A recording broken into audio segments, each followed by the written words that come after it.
Boa tarde, tudo bem? Seja bem-vindo a mais um programa Direito para Todos, um programa que é a tua casa, pensando em você, esclarecimento das suas dúvidas no mundo jurídico. Hoje eu vou continuar um tema, né, que nós já tínhamos feito um programa sobre divórcio, e o divórcio ele tem várias etapas, né? E hoje eu vou falar de uma segunda etapa, né, que é a partilha de bens, né? A partilha de bens ela está literalmente envolvida com o regime, né, da comunhão que você escolhe no momento que você casa, tá? E obviamente, quando você escolhe esse regime, ele vai, né, influenciar na questão do seu divórcio. Hoje, atualmente no Brasil, nós temos alguns tipos de regime, tá? Entre eles, o mais comum, o mais conhecido é o regime parcial de bens, né? É aquele que geralmente as pessoas escolhem, até mesmo porque tem um custo menor aí em relação à hora quando a gente vai fazer o nosso registro de casamento, né? Como que funciona o regime parcial de bens? Todos os bens que foram adquiridos, né, na constância do casamento, ou seja, no convívio do casal, não importando, tá, gente? Isso é muito importante vocês saberem. Não importando quanto cada um contribuiu para a construção desse patrimônio, tá? Às vezes uma pessoa fala, mas eu trabalhei mais, coloquei mais, a outra colocou menos, a gente teria que ter eu teria que ter uma porcentagem maior. Não, neste caso, no parcial de bens, não importa quem contribuiu, quanto contribuiu, se foi construído na constância do casamento, ele vai ser dividido meio a meio, ou seja, 50% para cada um, tá? A questão aqui acaba não englobando uma divisão, né, dos bens, são aqueles que vierem antes do casamento, tá? Então vamos supor, se você tinha, né, bens anteriores, né, ao casamento, esses bens não vão entrar, tá? Se de repente, né, você veio a receber, mesmo na constância do casamento, tá? Veio receber uma herança, né? Ou você recebeu uma doação, tá? Também esses patrimônios, esses bens, eles também não vão entrar, tá? Na divisão aí do patrimônio, ok? Então, o que somente irá entrar na divisão patrimonial no fim de uma vida conjugal, no caso de regime parcial de bens? Só vai ser dividido aquilo que estiver construído no período do casamento, ok? Tá? Inclusive a dívida, se tiver, tá? Se for construído dívidas também, obviamente não se divide só a parte, né, do patrimônio. Também se tiver dívida, vai ser dividido também essas dívidas, tá? Principalmente se tiver um imóvel financiado, um veículo financiado, enfim, tá bom? Bem, a segunda forma, o segundo regime, nós temos a separação de bens, tá? A separação de bens, a própria nome já acaba dizendo, né? Os bens são separados, ou seja, os bens não se comunicam, né? Então, aquela pessoa que tiver aquele bem, né, registrado em seu nome, esse bem lhe pertence. Então, num divórcio futuramente, esse bem não vai ser necessariamente dividido, né, para outra parte. Por quê? Porque houve essa separação inicial, ou seja, o que tiver no seu nome é seu, o que tiver no meu nome é meu, tá? É uma forma mais simples aí. Então, os bens não se comunicam, nem no decorrer do casamento, nem no final do casamento, ok? A questão agora a outra forma é a comunhão também conhecida, que é a universal de bens, tá? A comunhão universal de bens, ela já entra tudo, tá? Ela já fala universal, ou seja, ela está dizendo assim, eu englobo tudo, né? E esse tudo, ele se refere tanto ao que vem antes do casamento, tanto ao que vem no período do casamento, tá? Então, na universal de bens, se a pessoa tinha uma casa antes, né, de se casar, né, um patrimônio, seja carro, seja casa, seja o que for, se ela tinha ou se ela recebe também no decorrer do casamento um direito de herança, né? Ou ele recebe uma doação, tanto antes como depois, gente, tanto antes como depois, tá? qualquer momento que entrar um bem, incluir-se um bem, tanto no casamento como ele ter anteriormente a esse casamento, vai ser dividido meio a meio, tá? Não importa de como veio, como ingressou esse bem dentro do casamento, tá? Outra situação, tá bom? Que é a última e pouquíssimo mesmo divulgado, tá? É a participação do final dos aquestos, tá? O que seria isso? Ele é menos divulgado porque ele acaba fazendo uma junção de dois regimes, em dois períodos dessa fase, né, do casamento. Então, quais os regimes que se fundem, né, aí nesse tipo de participação final de aquestos? Primeiro no momento que você está na constância do casamento, ou seja, naquele momento que você ainda está casado, né? Nesse momento, qual o regime que vai prevalecer em favor dos cônjuges, né? Ou seja, da esposa, do marido, vai ser o quê? A separação total de bens, ou seja, na constância do casamento, aquilo que tiver no nome de cada um é de cada um, ponto, acabou, cada um vai fazer conforme a sua bel vontade, ou seja, eu que administro, não se compartilha aquilo que está no meu nome, tá? A única diferença é que no momento que vai se dissolver esse casamento, né, no momento que vai acabar o casamento, né, que vai entrar com o divórcio, aí muda o regime. Aí ele entra no regime parcial de bens, né? Olha que coisa, né? Que diferente, né? E aí, nesse caso, as únicas coisas que estariam excluídas, né, de ser dividido aí, de ser partilhado com a outra parte, seria o quê? Os bens que vieram antes do casamento. Por quê? Porque a gente vai entrar naquela regrinha da primeira que eu falei, da primeira comunhão, que é o parcial de bens. Então, não vai entrar bens que a pessoa possuía anteriormente, tá? Bens que vieram por herança, tá bom? Ou por doação. Então, isso não entra. Vai entrar uma outra questão aqui também, na questão do regime parcial, que automaticamente também vai influenciar na participação final de aquestos, mas eu vou falar mais no finalzinho do programa, tá? Pra gente primeiro entender qual é o raciocínio geral, tá bom? Então, assim, nesses tipos de situação, na participação final de aquestos, ela tem essa distinção, né? Ela acaba acumulando dois tipos, tá, de regimes. Aí você vai me perguntar aí de casa, mas qual seria o meu melhor regime para me escolher, né? Desses 4 regimes que eu passei. Gente, é muito pessoal, né? Cada caso é um caso, cada necessidade é uma necessidade. Então é muito importante vocês sempre procurar um advogado para você falar qual é o seu objetivo, tá? E aí o seu advogado, obviamente, vai estar adequando ao seu objetivo. Porque assim, falar para vocês aqui, olha, escolha esse regime, é de complicado, porque nem toda situação, né, de uma pessoa é igual a outra. Então é importante vocês sempre estar aí antes, de uma forma prévia, preventiva, né?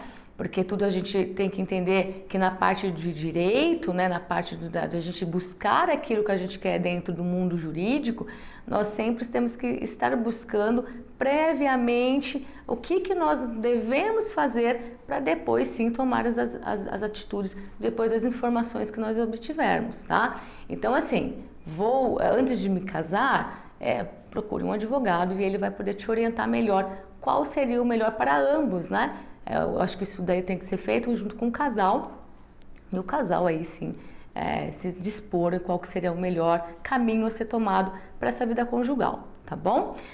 Bem, feitas essas considerações para vocês, na questão ainda do aquestos, né? Se a pessoa vier, né, de repente, ter um patrimônio, né, ali que está no nome dela, e ela quiser vender, né, na constância do casamento, ela pode, tá, gente? Lembre-se que na constância do casamento é a separação de bens e a pessoa tem livre disponibilidade do que ela tem, tá? Na questão de imóveis, a gente sempre pede para que a pessoa faça um pacto nupcial anterior, né, ao casamento, para que acabe aí também já enrolando quais são os bens que estão no nome dessa pessoa, porque o imóvel ele traz um pouquinho mais de embaraços, né? Então é sempre bom estar fazendo um documento prévio, tá? Bem, essa questão do pacto nupcial, né, é muito importante, né, já relatar aqui com vocês. E também é pouco usual ainda, né, pouco cultural do brasileiro em estar fazendo ainda esses pactos antinupciais, que é uma proteção aí também, uma blindagem dos seus bens que você tem aí antes do casamento. E todo esse pacto, né, que ele é feito aí em comum acordo, né, com a pessoa que você se casa, ele se torna uma lei, né? Ele se torna uma lei porque a pessoa também está concordando com aquelas condições. Então é muito importante, né, você estar sempre conversando, né, nesse período de relacionamento antes de tomar o passo do casamento, né? Ou até de uma união estável, tá, gente? Eu vou deixar até salientado aqui que todas essas questões que eu estou dizendo aqui em relação ao divórcio, na divisão de regime de bens, ela influencia aí também naquelas pessoas que não formalizaram um casamento, que vivem em união estável, tá? A pessoa que vive em união estável, ela também pode ir até um cartório e fazer a opção de qual regime ela quer casar. Ou seja, regime que ela quer, que vai reger aquela união estável, tá? Então, tanto no casamento, tá? Que a gente faz automaticamente a escolha do regime, e na união estável eu também tenho a liberdade de ir com o meu companheiro, com a minha companheira ir lá e também escolher o regime. Isso facilita, tá bom? Então, pessoal, olha, preste atenção nessas questões da união estável, tá? Se você não faz a escolha, vamos supor, simplesmente você vai morar com alguém, né? E não faz a escolha do regime, automaticamente ela cai na parcial de bens, tá?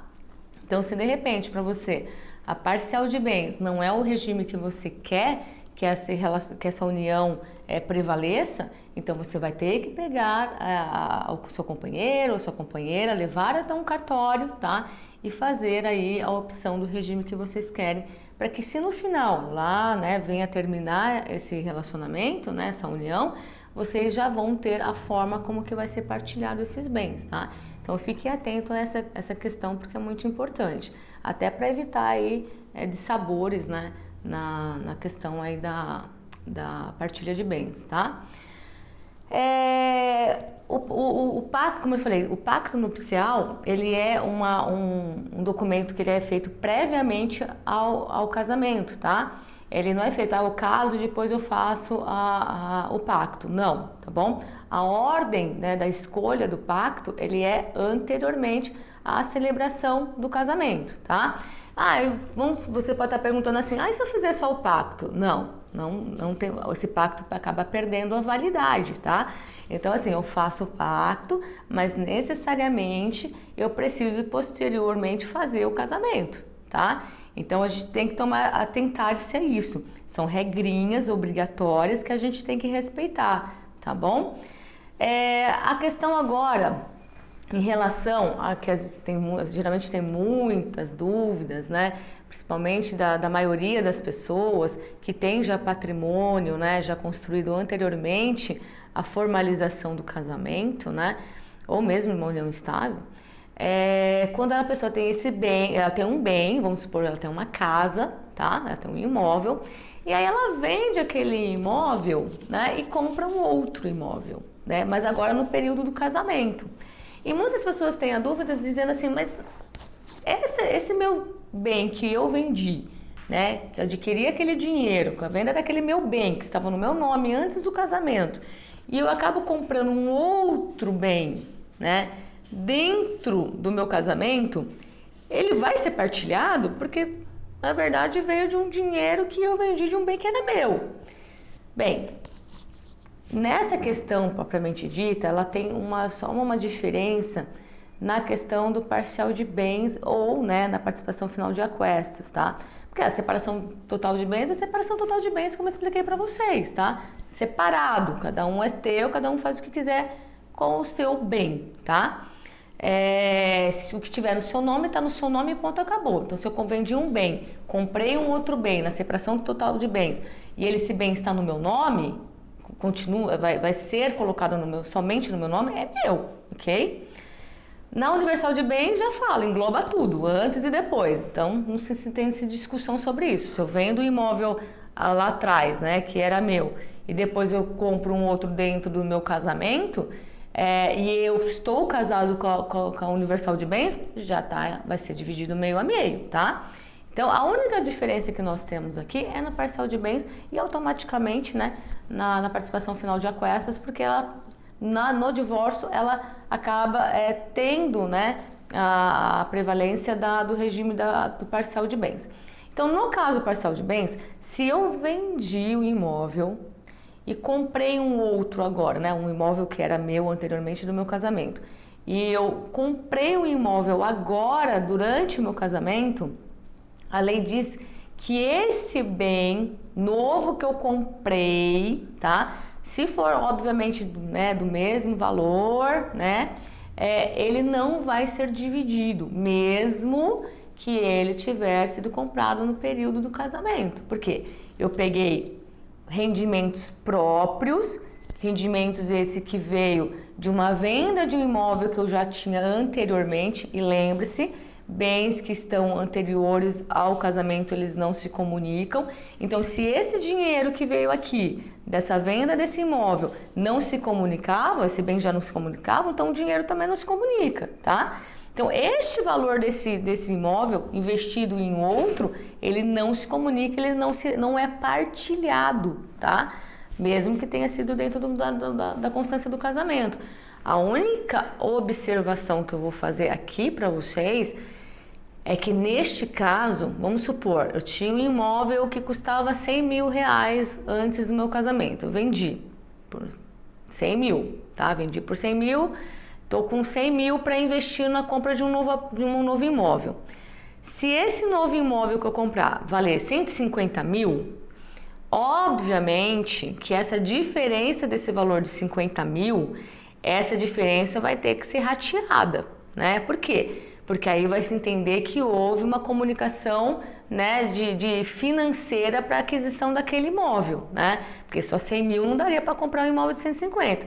Ou seja, houve uma contribuição, né? A lei entende que houve uma contribuição para pagamento desses 50 mil. Então, o que apenas seria partilhado nessa questão seria a questão dos 50 mil, que é a diferença, ou seja, 25 mil seria de uma parte e 25 mil seria da outra, tá? Aí sim, aí a outra parte teria mais um direito apenas a 25 mil, porque os outros 25 teria aí pela contribuição da outra pessoa, que também entrou com os 100 mil, ok? Bem entendido essa parte, tá? Isso também, ela equivale a veículos, tá? A bens móveis que a gente fala na justiça, né? No direito.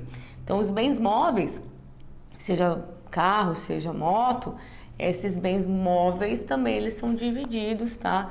Dessa forma, se vier, de repente, uma venda de um carro que eu tinha lá antes do meu casamento, aí eu comprei um outro carro aqui melhor, de repente, né? Então, a diferença desse investimento, né? Como aconteceu com a casa, ela é partilhada. Sempre a diferença do valor que tiver sido colocado, né, dentro ali para aquisição do bem, tá bom?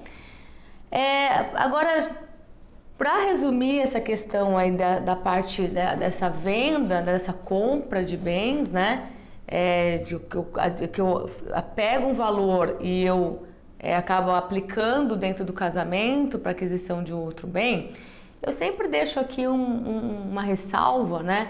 Que quando você for fazer isso, né? Quando você tiver esse interesse, né? De realmente vender um bem que você tinha anteriormente ao seu casamento para adquirir um dentro dessa constância do casamento, sempre faça uma observação sobre esse dinheiro que está entrando para a aquisição do novo bem. Então, lá na escritura, sabe? De compra e venda, quando a gente vai fazer aquele registro, né, da escrituração, da compra e venda, você coloca essa observação que aquele valor de 100 mil, né, que você está colocando, que foi adquirido lá na venda daquele imóvel que você tinha antes do casamento, então você coloca, olha, esse valor de 100 mil refere-se ao imóvel vendido anterior ao casamento, coloque, né, peça lá pro tabelião, colocar essa observação, porque isso vai facilitar muito lá na frente no seu divórcio, tá? Então atente a essas pequenas situações, pequenos detalhes que realmente acabar facilitando aí, de repente, um acordo, né? Diminui aí uma discussão eterna dentro de uma ação judicial por causa de algumas peculiaridades que acaba acontecendo, tá?